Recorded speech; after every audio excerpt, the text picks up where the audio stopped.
Listen up, get ready, I'm not gonna take no more. There's a revolution, a revelation going on in my soul. Buckle up, get ready, we're not gonna sit back. Welcome back to Live from the Heartland for the week of November 28th. And my next guest is someone who is no stranger to the show. He used to live in Rogers Park. We'd be on pretty regularly when we'd be at the Heartland Cafe. He has since moved to Texas and then to Thailand. The one and only Bill Paige, a former reporter and writer for Playboy, as well as a teacher at Chicago's junior colleges. He's a guy with a lot of information. He's always been about free speech. And he's over in Thailand. And here we go. Hi, Bill. Hi, Michael. Great to talk to you. Great to see you. Always a pleasure. You celebrate Thanksgiving over there? You know, I don't, but if you do celebrate Thanksgiving, there are, all the big hotels put on turkey feasts with all the trimmings and some of the bigger restaurants. So if I want to have a turkey dinner with a bunch of foreigners, I can. Otherwise, I'll probably just eat Thai food like I do on any Thursday. Are you still playing music and hitting the bars and doing shows?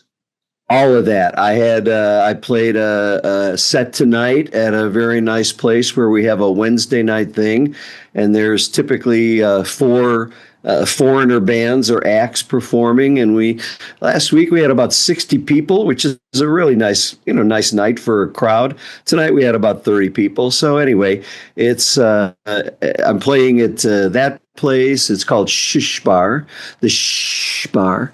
And there's a place called Macarena's that I get to play at, and a place called Woodstock that I get to play at.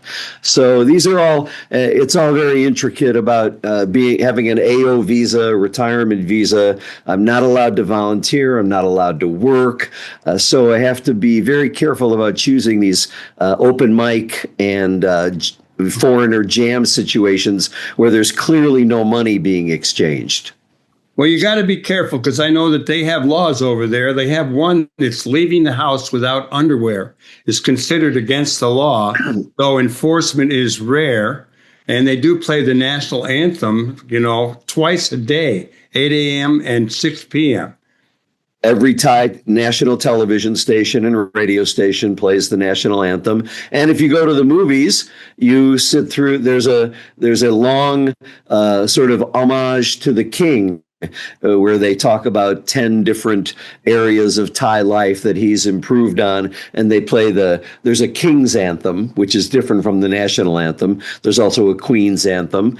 And as I learned since the Queen Mother passed away a few weeks ago, there's a Queen Mother anthem. So now you see in every mall and every public space, there's a shrine to the Queen Mother, a big black and white portrait with some flowers and so forth. So we've entered a year of mourning for her. And so that'll be very interesting to see how the tenor of the country changes for a year. How about some external threats? I know there's been some border tension with Cambodia, and I know that illegal drug trade, et cetera.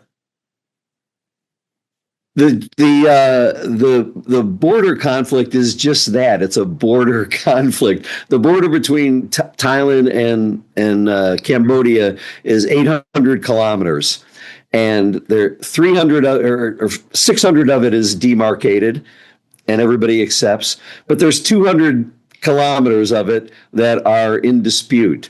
And I did a little research. I didn't really know that much about it. Cambodia wants to use a certain kind of mapping that preserves area but distorts space. And Thailand wants to use a more modern mapping, which is 100 years newer, that preserves area but distorts space. And so they can't overlay the maps, and they can't come to an agreement on who owns what in this small space of land, which, we'll see what happens. I'm sure that it doesn't really amount to much, and it's never going to turn into a big conflict. But, your president did come over, and our president did come over and solved the problem for 5 days, and then some soldier got his leg blown off by a landmine. But he did stop the war between Cambodia and Thailand, which probably was never going to be a war anyway. Well, what about the economy over there? I noticed that you noted here that there are cannabis casinos set to grow. Well, no, it's cannabis versus casino.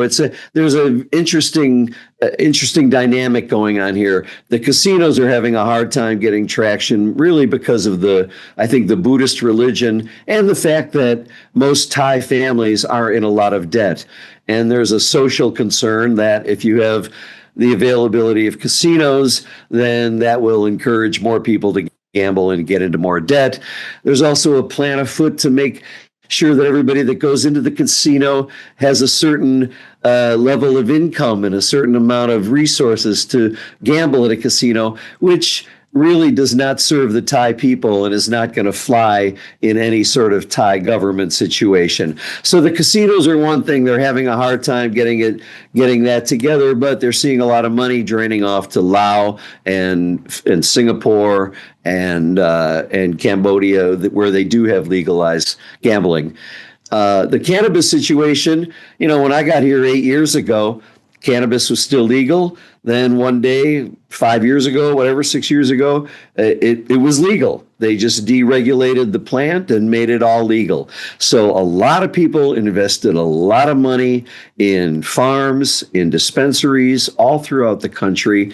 It's been a big part of the economy. I don't know how big, but say, 10%, whatever. I don't have any idea.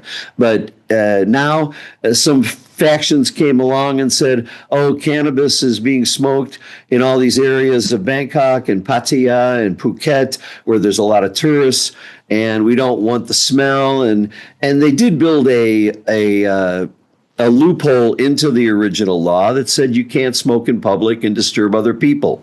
Fair enough. But there's been some abuse, and they just need to tighten that down a little bit. Now the new prime minister, Anutin, he's a pro cannabis guy. So it'll probably my hot take on it, the worst that's going to happen is that every dispensary that has been set up already is going to have some doctor on staff to issue a medical license, and you'll pay for that, whether it's a club for a year or whatever. They'll figure out some workaround. So I'm not worried about losing my legal access to cannabis anytime soon. Well, let me ask you one last question. How is Thailand a microcosm for a world that's facing global power shifts, and how are people doing with all of the flooding? Well, the flooding is a big problem. That's a natural disaster, obviously, that you can't really predict. The flooding in Hat Yai, I guess, it never happened in the last 300 years. So you can't really blame anybody for that. And as far as, this is a developing democracy, and democracy is in trouble all over the world. And so I see the struggle firsthand of people trying to be wanting to be more free, but also wanting to be taken care of, because it's an aging society, and you have that in a lot of countries. You have it in Japan, you have it in China, aging cultures where the young people are not being born quickly enough to take care of us old folks. And so that's a social issue. And the other big issue here, I think, as it is with everywhere, is education. I mean, if you're not preparing, and AI plays a part of that. If you're not preparing your students for the future, whatever that may bring, then you're going to have a problem. And I see a motivation and an apathy problem here among students that is going to take some real change to get over and get around. Well, Bill Paige, we miss having you here in Rogers Park, and I'm sure we'll see you when you come home to visit once in a while. But you keep doing good over there. We do it. I was talking to a friend just before I got on the radio here, or on the air with you, and I said something like, us foreigners pay more attention to Thai politics than most of our Thai friends do. And it's really true. They let a lot of it just go over their head, and every day is just a new day, and it's the land of smiles, and you just kind of make do with what the day brings. And I'm happy with that kind of an existence. Well, you keep up living up the good life over there, brother, and we'll talk to you again soon. Everybody else.